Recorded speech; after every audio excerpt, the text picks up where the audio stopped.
Okay, so a very warm welcome to all participants of this webinar, and thank you for joining us today. Um, Today we're going to present a new report that has been prepared within the Business Environment Working Group of DCED, and it deals with business environment reform and competition policy for green transition. My name is Tobias Leek. I work as an advisor for GIZ, and I currently serve as the co-chair of the DCED Business Environment Working Group. So it is my pleasure to welcome you today on behalf of the DCED. And probably for those of you who are not familiar with the DCED, let me say some words about it. So the DCED is an international forum for donor organizations supporting private sector development in developing countries. So DCED facilitates knowledge exchange, promotes standards for result measurement, and supports evidence-driven reforms to strengthen markets, enterprises, and inclusive development outcomes worldwide. Before we start, let me say some words about the housekeeping rules. So please be aware that this webinar is being recorded and will be made publicly available afterwards. So if you stay in the call, at least your name will be in the recording. Please use the chat to introduce yourself and exchange ideas. But if you want to pose questions that we will address during the question and answer session after the presentation, please use the question and answer box. Please do not use the chat, use the question and answer box. This makes it easier for us to select the questions. So the objective of today's webinar, as I said, is to present a new report on competition policy and the green transition. We think that competition policy can support greener markets, improve incentives for firms, and help countries to advance their green transition without compromising affordability or market efficiency. So I think there's a couple of key insights why we think competition policy can play an important role in the green transition. First of all, it seems that competition and competition policies help to promote sustainability. For example, it empowers consumers to reward greener firms. It drives technological and process innovation, and it improves the effectiveness of regulatory incentives. Furthermore, it is a rather underdeveloped field, so there's much potential to include sustainability considerations more broadly in competition policy. And it is kind of a magic bullet. So pro-competitive green policies can promote greener outcomes and lower prices or improve quality without raising prices. And lastly, there are more and more examples how competition policies is being used to also promote sustainability objectives. So this is why we think it's very worthwhile to look with a different angle at competition policy and how it can aim or help to achieve sustainability outcomes. And we are very happy to have today the lead author, Jamie Smith, with us of this report. Jamie is an expert in competition economics, antitrust enforcement, and industrial organization. Previously, he has served as chief economist at the Fijian Competition and Consumer Commission. We have also another distinguished speaker who will comment on Jamie's presentation. It is Joel Abraham. He's the executive director of the Asia Pacific Regulatory Center, which works with governments and international partners to design innovative, sustainability-oriented regulatory frameworks. So we're very happy to have you both as speakers today, and I would hand over to you, Jamie, to present your report. Well, thank you very much for that introduction, Ty. Let's just let the slides get up. When we started this project, we were sort of working on the assumption that there must have been a considerable amount of work in this area already. So when we first started researching this, we were under the impression that because the green transition is a hot topic and because competition policy is something that's developing very rapidly across the world, there must have been quite extensive research and policy experimentation already. We were quite surprised to find out that this is something where we think our research here is quite cutting edge, because there's not really been that much done in this space so far. So in the interests of covering as much ground as possible, I'm just going to sort of dive straight into the findings and go through what we did, which was some of the get some of the key learnings and some of the lessons that we got from some of the case studies as well. So the big sort of overarching premise that people should have in mind when they're thinking about this area is that competition is generally, as a very high level stylized fact, competition generally promotes innovation and it generally promotes sustainability. I say generally there because there are some caveats to this. So while the evidence suggests that more intense competition promotes green innovation, there are some circumstances in which competition might cause people to try to cut costs in ways that are bad for the environment or which deter green innovation. So one of the things that we really want people to take away from this research is, given this sort of high-level lesson that competition is good for sustainability, how do you design a regulatory environment and competition regime which means that it systematically does promote the green transition rather than sometimes working against it? As we've said, this is a pretty new frontier. There are relatively few competition agencies that have engaged with this systematically. What we found is largely that on an ad hoc basis, a lot of competition agencies have done some things, but there hasn't been any systematic attempt in most countries to use a deliberately pro-competitive approach to promoting the green transition. So most of the experience of competition agencies in this area has been around using existing public benefits provisions which allow competition agencies to authorize cooperation between businesses, to the application of those in a relatively ad hoc way to some projects relating to sustainability. This is a relatively orthodox use of competition policy, but we have found that there were some genuine innovations in this space. So one thing that is quite notable is that Austria in particular have included a specific sustainability provision in their legislation. It's a relatively recent change.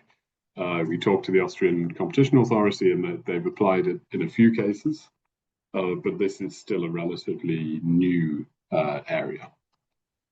So this is important because there are some ways in which business cooperation can promote the green transition.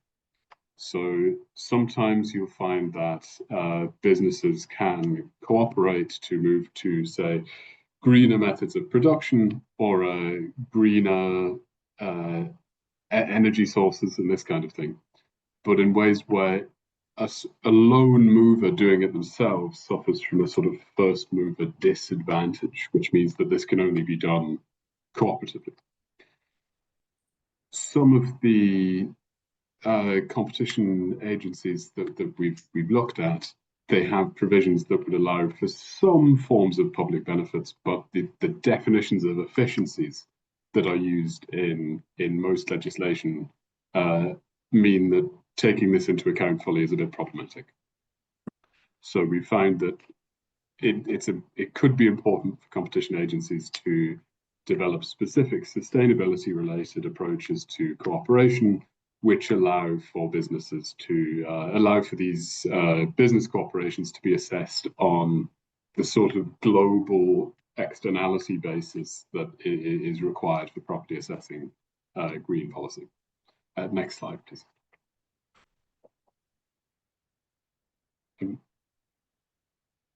Right. So in terms of designing effective competition interventions, we've tried to come up with a few sort of principles here. So one thing that we want to avoid is recommending that green policy sort of cannibalize competition policy. It's important from our point of view and from the point of view of most competition practitioners that competition policy remains predominantly focused on promoting competition, first and foremost, and avoid the temptation to suggest that competition policy should become primarily focused on the green transition. This is particularly true in developing countries. So in most developing countries where the competition regimes are relatively new, then there are sort of bread and butter issues around consumer prices, economic efficiency, essential products, which will naturally take priority. So as a general principle, what we've found to be effective through our research into the literature is that policymakers should aim to promote competition in ways that make it cheaper to use green production approaches to production and relatively more expensive to use polluting ones. So, for example, making it cheaper to use green inputs by promoting competition in green energy sectors, and not focusing competition interventions in a way that increases the profitability systematically of highly polluting approaches to production. There have been some successes in this area. I'll talk a little bit later about some of the successes that the Mexican and South African competition agencies have enjoyed. But we'll come around to that in the case studies. Another thing that we think is important to note here is that most countries so far in their approach to promoting the green transition have used a sort of top-down regulatory approach that uses a kind of command and control approach to encourage businesses or make businesses produce and act in ways that are greener. Now, this can be effective, but what we found is that it typically creates a trade-off between greening markets and prices, because top-down interventions in markets that insist that you use green technologies sometimes can induce people to use technologies in ways that are more expensive, which ultimately gets passed through to consumers. Now, in terms of promoting the green transition in the long run, the problem with this is that there are a number of problems with this. One is that it's directly harmful to consumer welfare. Another is that it may undermine public support for the green transition. If the public perceives green policy as something that makes the cost of living rise, this undermines public support for the green transition. Now, pro-competitive green policy offers a chance to reduce consumer prices at the same time as promoting green innovation. So we also think these two things are complements. So we're not suggesting anywhere in the report that policymakers should totally abandon some elements of command and control regulation, top-down regulation to promote the green transition. But these things should be seen as complements. So in addition to promoting competition generally, and promoting competition in ways that are designed to promote the green transition, the existence of the possibility of more heavy-handed regulatory interventions is something which has to process towards greener outcomes. Next slide.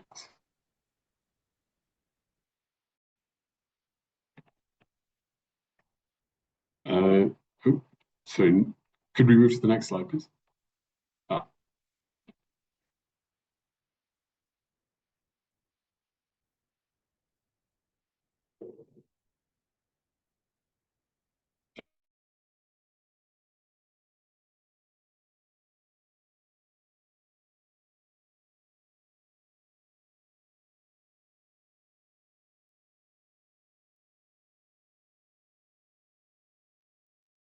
Hello, sorry about that. I think we should be on slide 3. I think I was saying next slide, please, too prematurely because my internet just collided. Okay, thanks very much. So, in terms of lessons for developing economies, we came up with a few lessons from the research. So, we noticed that most agencies don't have most agencies will have some power to take public benefits into account. These won't necessarily be designed in ways that allow you to take into account environmental benefits very easily. So to give sort of some more detail on that, most, or in many cases, public benefits provisions in competition legislation refer to efficiencies, and the efficiencies that you're allowed to take into account are defined in such a way that they have to be within market. So it has to be something that directly influences consumer welfare for the market in question. It can't be something that's completely outside the market. From the point of view of sustainability-related exemptions specifically, the problem this creates is that if you're talking about, for example, reducing carbon emissions, then it's not clear how that would affect many markets directly and immediately in the way that could be taken into account in the timescales of competition agencies. So this is one of the reasons why we're quite a fan of the approach that's been taken with the Austrian legislation, which allows for a much more extensive view of public benefits to be taken in environmental cases. We do encourage people to be a little bit cautious when taking environmental benefits into account. So there's always a risk of greenwashing, as people call it, that people might disguise anti-competitive collaboration that's intended to harm consumers and raise prices as some sort of benign business cooperation to promote the green transition. We think that this is a risk that you should be particularly conscious of if you're working in the context of a smaller agency with fewer resources. So if there are fewer resources available to do follow-up studies to see whether the exemption for cooperation is still justified, then it's important to be a little bit more cautious on that front. And finally, I've already talked about the support for green initiatives. We do think, again, the final lesson really is to make sure that the competition regime is first and foremost focused on promoting competition and doesn't get diverted into primarily promoting the green transition. That's an overarching policy objective for governments as a whole. It shouldn't be something that just captures the competition agency. And next slide, please.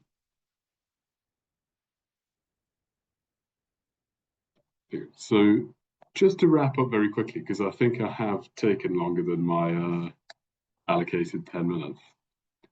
I just want to talk quickly through some of these case studies.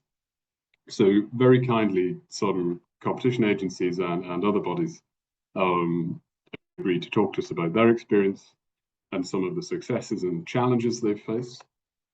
So two in particular we noticed had experienced some successes in terms of promoting both competition and the green transition through energy markets in particular. So one of the really big takeaways from the case studies that we've carried out is that energy markets should be a priority.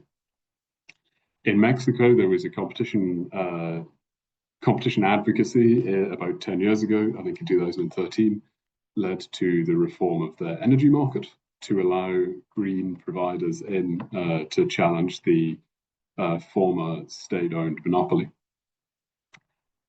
And this seems to have led to a substantial expansion of the number of green energy providers active in the market. Similarly, South Africa has enjoyed some success in allowing green energy cooperations between businesses, which have been motivated by some of the other challenges that are faced by the South African energy market, to, for example, cooperate to install renewable energy sources for groups of businesses together using an exemption from the South African Competition Agency.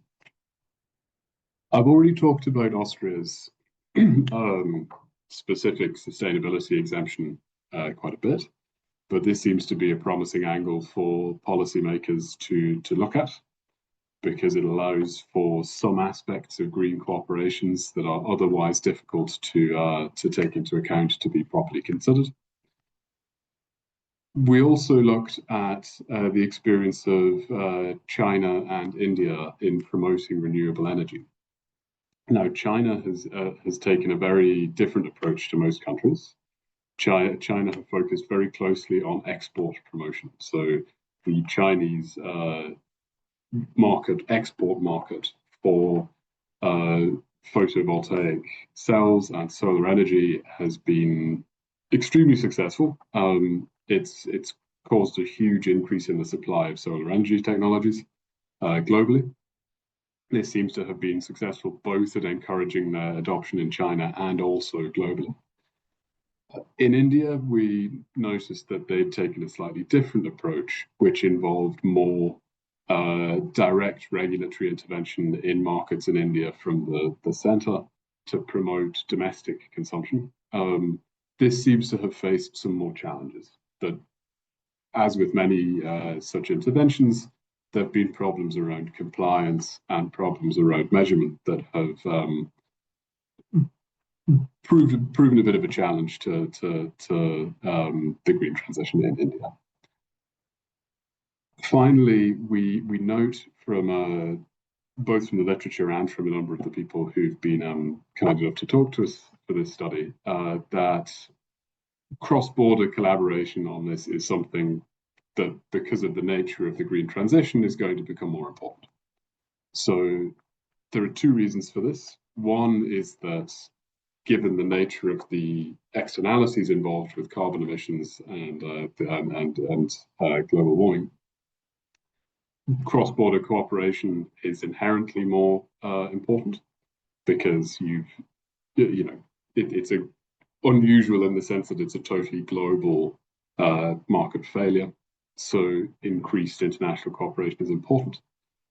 And also because some of the downstream effects of climate change, like increased volatility in some primary product markets and food markets and this sort of thing, will mean that international trade becomes more important in stabilizing markets for those, particularly in developing economies. And so it's increased cooperation between policymakers and competition authorities will become more important in order to make sure those markets work well. Now, and one very final point is that we do think one of the big takeaways from this is that competition agencies should focus in this area on advocacy. So effective competition advocacy for business environment reform to promote a more supportive regulatory environment is, for example, in the Mexican case, is probably more directly effective in promoting the green transition than a pure enforcement approach aimed at tackling sort of anti-competitive abuses in markets that relate to the green transition. And yes, I think I've probably taken enough time, so I will hand it back over to Biz. Thank you very much. Yeah, thank you very much, Jamie. This was very interesting. Probably one thing, thanks, first of all, thanks, of course, for preparing the report. One thing that I forgot to mention at the beginning is that the report was prepared by the consultancy Impact Group, with Jamie being the lead consultant. Now I would like to continue with, asking Joel. Joel, you have extensive experience in the field of competition policy, both in the Fitch Competition and Consumer Commission, but also in your role as director of the Asia Pacific Regulatory Center. So I would like to ask you, what are your thoughts on the key findings of the report, but sustainability goals with competition policy instruments? Thank you, Tobias, and thank you, Jamie. I mean, Jamie, first of all, you've done a phenomenal job at producing this report in such short time. I mean, having worked in a competition agency myself, I can tell you competition agencies or competition regulators basically are always underfunded and overworked. So, and getting them to respond and provide responses to queries and to participate in research sometimes can be, quite a big challenge. With that being said, Bula Vinaka, Talofalava, Maloilele, Mary, a warm Pacific greetings from the whole of the Pacific Islands and the islands that we support as part of the Asia Pacific Regulatory Center. And I must say that for us, this report is not only, conceptually robust, but it is also essential for the moment that we in the Pacific find ourselves in.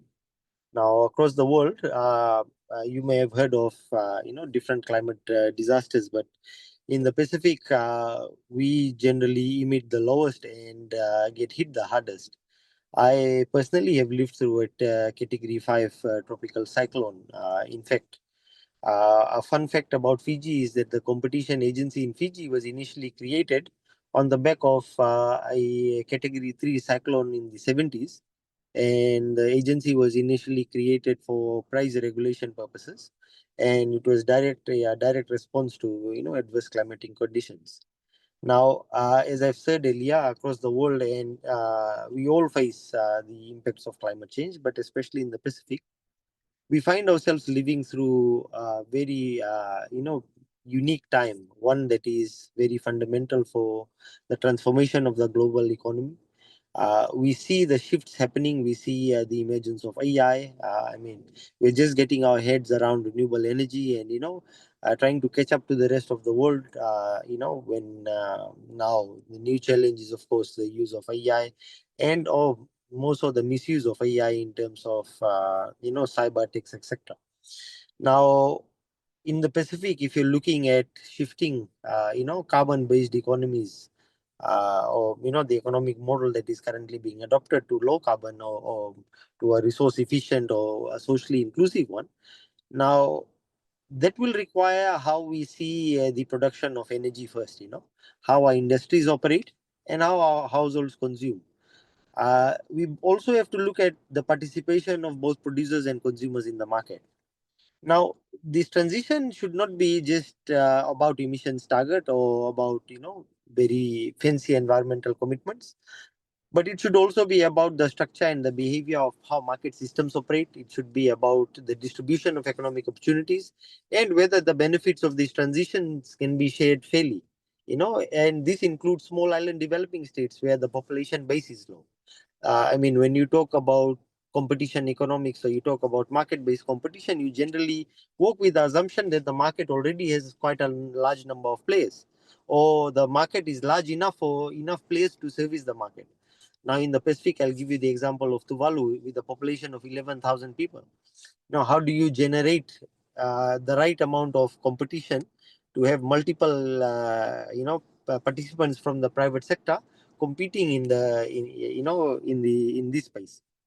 So the benefits, when I talk about benefits being shared and it must be shared fairly, I also talk about equity, especially highlighting the issues of indigenous communities. The Pacific is full of indigenous communities, and you'll find that now, specifically when you're talking about green transitions, now the Pacific is being looked at a large as a large region with very pristine blue water and very nice forests in islands like Fiji, Papua New Guinea, etc.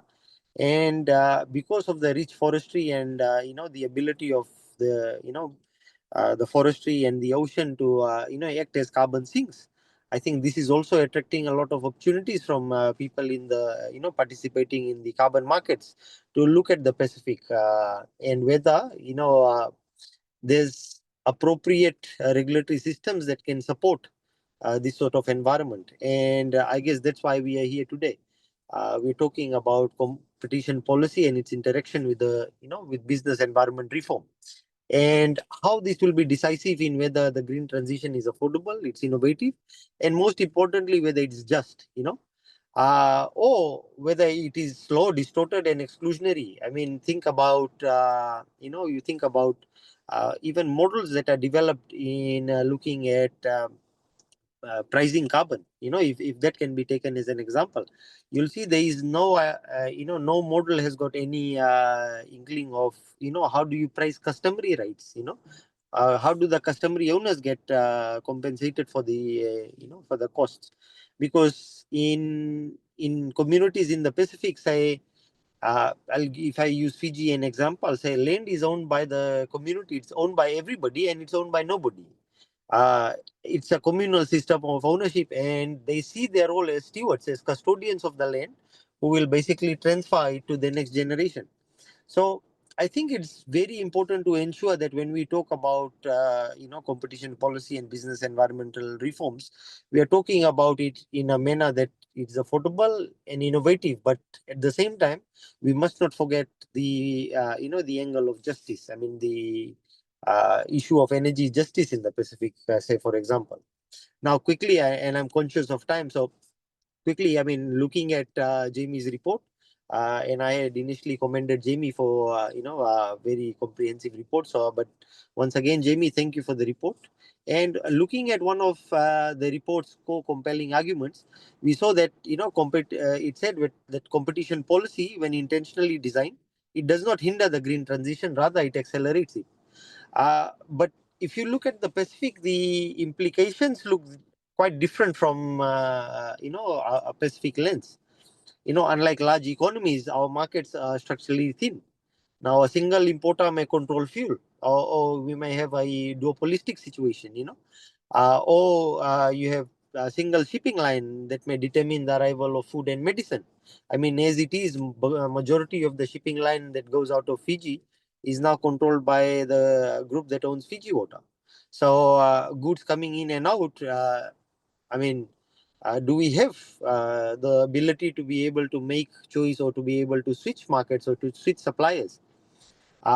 We've got a single grid operator that can enable or also block renewable energy access. In fact, while I was still at the Fijian regulator, we knocked back the tariff application by Energy Fiji Limited, citing that for the past 10 years they had not made any major investments into the renewable energy space. So that was cited as as a reason to knock back the tariff reviews. Now, when you have a single grid operator and you have markets that are quite thin, I mean, for us, so the question really is, it's not an abstract topic for us anymore. For us, it's more of what is more practical, and rather what is urgent. Because while the globally we talk about climate change. In the Pacific, we have very small countries. We have atoll-based countries. There are countries like Tuvalu and Kiribati, where literally you could walk 5 minutes from this side of the island to the other side of the island. You could walk across and you'll see the sea on this side and this side. when you come to those realities and you realize that, it's got this is a country on its own. It's not a landlocked country. It's in the middle of the Pacific Ocean. And when you talk about global warming or sea level rises, the impacts of that to the people in the Pacific is rather, one that requires urgent attention. So the question I have is, how do we prevent anti-competitive behavior while still enabling the scale, the collaboration and investment that is required for low carbon transition, especially in small and vulnerable economies? Now, I pick out that Jamie rightly warns against overly broad sustainability exemptions that can become shields for collusion. Now, it must be very well understood, especially when markets are quite small, and in the Pacific, everybody knows everybody, and there's usually a term that they use, don't spoil the prices or don't spoil the market. And when they talk about don't spoiling the market, because the market is so small, you can have all competitors almost congregate at a cocktail event somewhere, at one of the hotels, and they'll meet over cocktail and they'll be able to have these conversations. Now, if you allow for very broad exemptions, they can become counterproductive to what we are trying to achieve, especially for small island economies. Now, what we think is that looking at joint renewable procurement, shared storage systems, circular economy infrastructure, or even things like green transportation or green shipping alliances. Now, this would be something that would have benefits to consumers, so it would enhance consumer welfare, and it would also reduce emissions. So, in the Pacific, the design challenge becomes fourfold, I think. One, we need to recognize the small market realities and the disaster vulnerabilities. I mean, just earlier this year, Vanuatu got hit with a major earthquake, right? We also need to recognize that there needs to be prevention of exploitation, as well as considering provisions around emergency price gouging, because that becomes an issue, especially in times of disasters. We have, through the APRC, integrated this into the Tuvaluan and now the proposed Vanuatu frameworks that we are developing. And we've also been asked to work on the Fijian framework. So we can, sorry, yes, Tobias. So, Jory, I hate to interrupt you because I see how passionate you are, but we have to look a little bit at a time. Yes. I'm rounding it off very quickly. Perfect. Yes. So, and we need to be able to work on policies and frameworks, especially at a regional level, because in the Pacific, you have got Papua New Guinea and Fiji, who have competition agencies which are well resourced and can do some of this work, right? And this is apart from Australia and New Zealand. Now, if you go to smaller countries, no framework exists. So we need to be able to set up regional guidelines and work on regional guidelines that enable pro-competitive sustainability corporations, so that there is a level of access of information is widely available. It's contextualized for the Pacific, and then Pacific Island regulators or countries or departments within governments that are looking after competition can basically then say, okay, we adopt or we want to adopt these principles, and this will allow for frameworks to be developed and used in countries that would take the next 10-15 years to be able to come up to speed where others are. So this basically catapults smaller or young infant regulators to that point. Now, the other last point that I want to drive at is we need to be able to recognize that when looking at designs, we need to be able to drive the cost down for green transition, especially for households and businesses.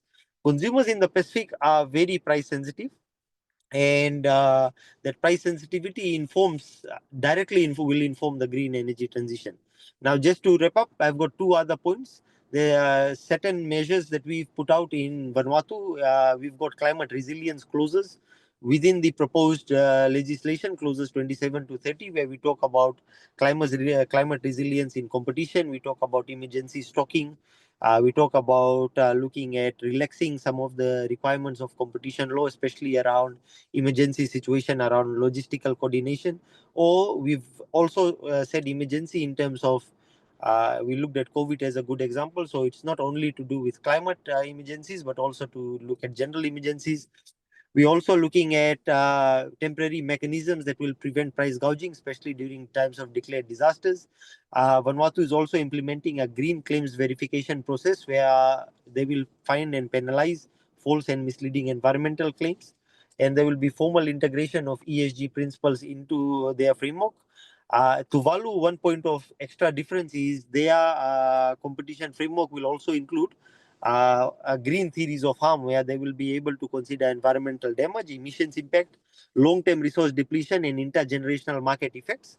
Specifically because Tuvalu as a country, I mean, we all know, has been forecasted to go below C around 2050. So those things are important. And lastly, it's quite important that you understand, or everybody understands, that the Pacific context is quite different and unique, and the requirement for regional cooperation and regionally led initiatives help Pacific Island regulators a lot, and the APRC is ready to provide assistance. And one of the things that we are working out of, or project that we've already started out of Jamie's report, is working on a Green Pacific competition framework that would be open sourced, and regulators will be allowed to adopt it. So, I mean, there's a lot to be said, but just my final point, Tobias, the Pacific did not create the climate crisis, yet we are to determine how to help, design regulatory solutions that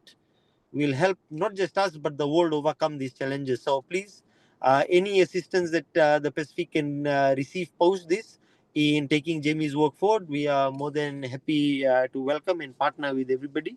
And thank you everyone for listening. Vinaka. Thank you, Joel.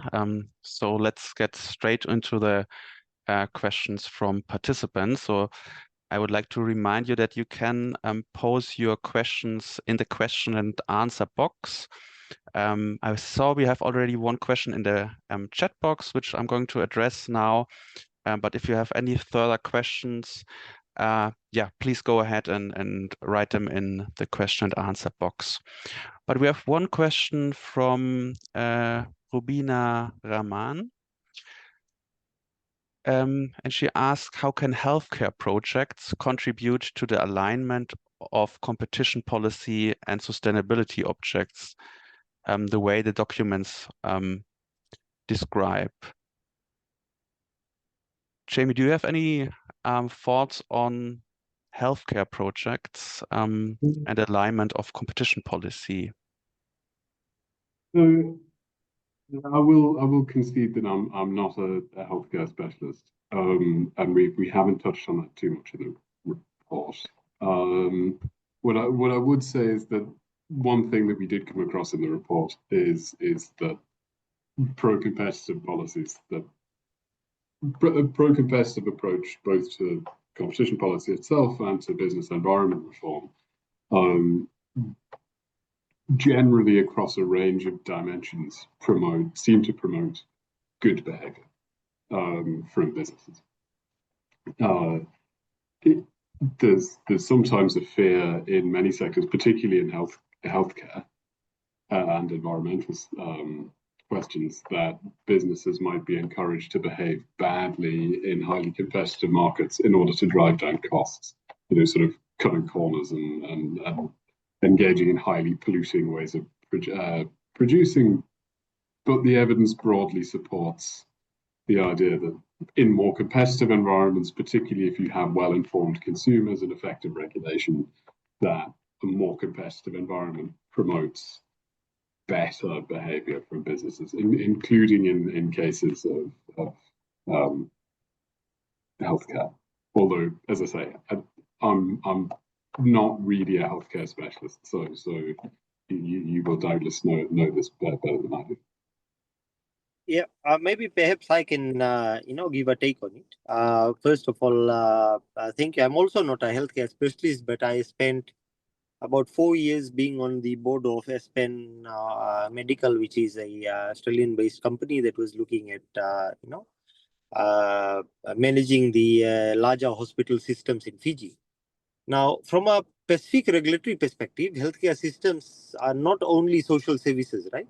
They're very strategic economic markets. Now, because a lot of demand patterns or travel patterns of people are, are scheduled near health appointments. Now, in fact, you look at countries like Fiji, the designs are generally, you'll find the bus station, the major bus stand, the, vegetable market, and in very, very close proximity, the hospital.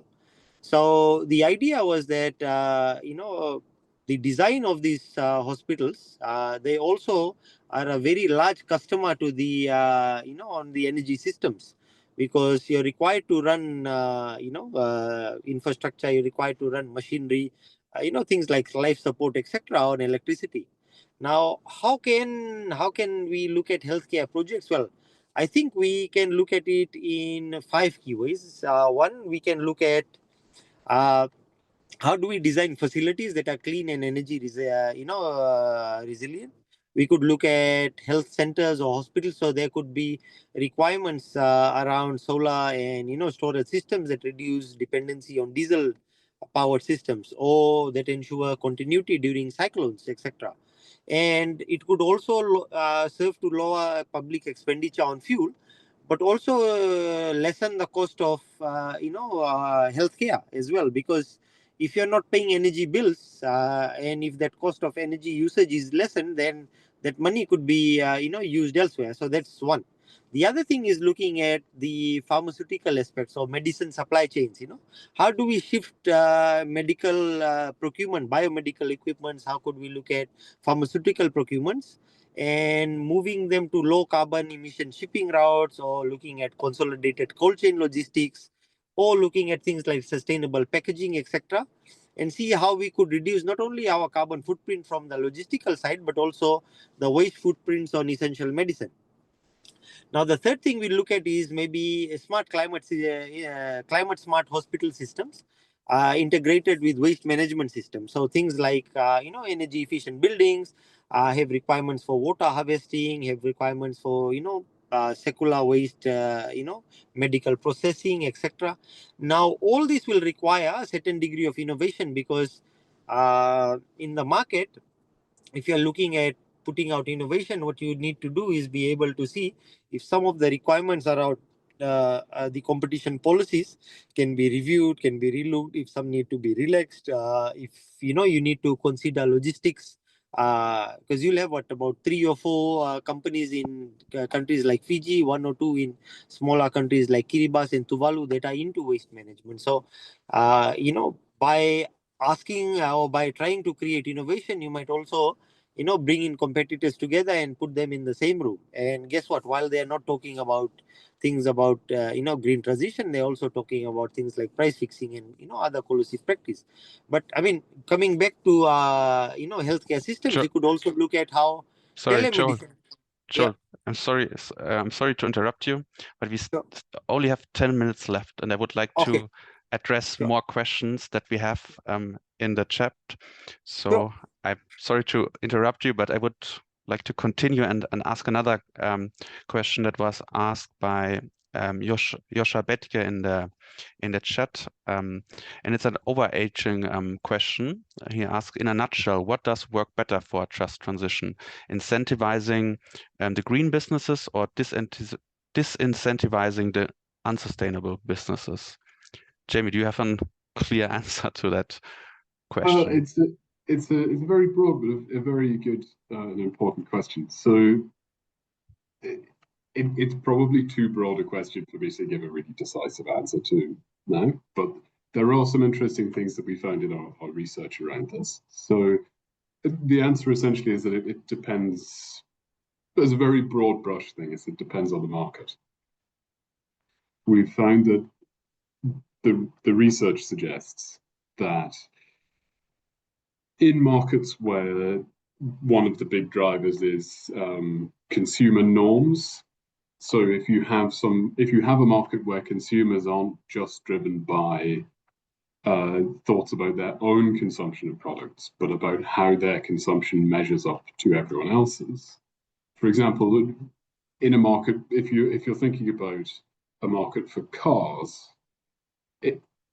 it's sometimes the case that consumer behavior is driven not just by their own experience of driving the car, but about the perception of their neighbours about the kind of car they drive in this kind of market.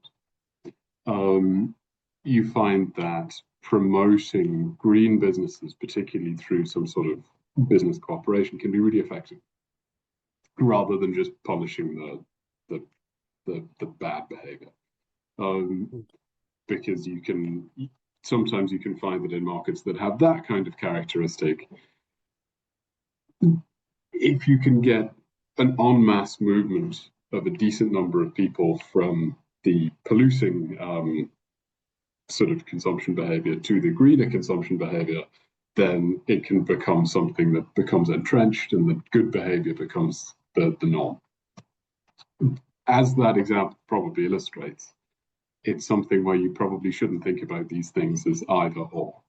So you can have something that promotes green consumption, but at the same time could complement it with something that penalizes more polluting behavior. So this comes back to the point I was making earlier about pro-competitive policy approaches, which make it cheaper and cheaper for consumers and easier for businesses to enter and innovate into markets which are green, can be combined with a more top-down regulatory approach that penalizes the people who don't make that shift. So it's not really an either-or. It's something where you would be thinking about the balance of these two tools, and the balance would change depending on the characteristics of the market. So it's a very broad brush answer, but I hope that sort of addresses what you were asking about. Okay, thank you, Jamie, and I hope this answers these questions. Since there are no more questions in the chat, I would have one central question to you still, Jamie, and we only have 6 minutes left, so I would ask you to keep it short. But one of the most interesting findings of the report is that you found that there's actually only one case of a country that has an explicit sustainability provisions in its competition law, which is Austria. And I was wondering if you, in a nutshell, could tell us, is this approach recommendable for other countries, and especially for emerging economies and developing economies? Or are there any downsides to it that you would say, okay, for an advanced economy like Austria, this is appropriate, but it should not be replicated in a more emerging or developing countries? In a nutshell, could you answer that question? That's a very good question. So my sort of instinctive answer on this is that in terms of the principle of the provision, it's probably universally applicable, because what it's essentially doing is allowing the competition agency to take in a broader range of considerations in this one specific special case where it's applicable. That's something where it probably doesn't really differ from country to country on the principle level. However, on the practical level, there are two considerations. The first of these is that in developing economies, other competition issues are less likely to have been addressed already. They're probably more pressing. There are more sort of bread and butter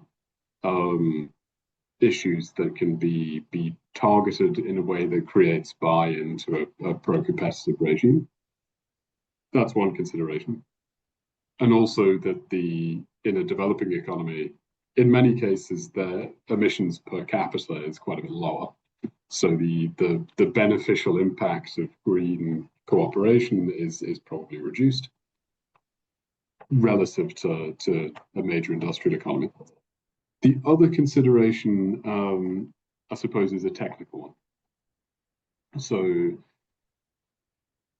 as the same characteristic of green consideration of the sustainability questions that makes it necessary in some cases to have this special regulatory design is also something that makes it technically quite difficult to assess, because you're talking about something where it's a global effect, it's hard to measure, it's something where the impact of it is felt with a lag. So it's not something that immediately impacts consumer prices, the effect is felt cumulatively down the line. So there are some technical challenges, which would be potentially a good focus for technical assistance from donor agencies and organizations like that to competition agencies in developing economies. And the very final point I want to make on that is that this is something where, despite the additional challenges that are there for developing economies, there are some things that can be taken into account that would mitigate those challenges. So one thing that the Austrian Competition Agency really emphasized to us when we were talking to them is that the focus shouldn't be necessarily on complicated quantification of costs and benefits, but just in making sure that any business collaborations that you approve on this basis are designed in such a way as to really focus any cooperation specifically on the behavior that creates the benefit, without making it too broad. Obviously, again, there are some compliance challenges with that, but it's a difficulty that can be mitigated. I hope that answered your question. Okay, thank you very much, Jamie. Looking at the time, we only got 2 minutes left, so this leaves me only with saying a huge thanks to you, Jamie, for preparing the report and holding this webinar. Also, thank you, Joel, for sharing your perspectives today, and of course, all the participants in today's webinar. Thank you for joining. The report, as well as a short policy briefs, are available since today. They are already posted in the chat as links, but you will also receive an email after the webinar with the links to the report and the policy brief and the recording of this webinar. And yeah, this leaves me with saying thank you very much for joining. And I think it was very good, very good start to a field that is some kind of under-researched, was my feeling. So thank you very much, Jamie, for making this first step in this direction. And I wish everyone a very good day. Jamie, do you have some final words? Oh, I was just going to say thank you very much to GIZ and the DCED for taking the initiative to organize this research project. It's been very rewarding to work on, and yes, hopefully the start of something bigger. Yeah, thank you so much. So have a good day, everybody. Bye-bye. Thank you. Bye. Bye.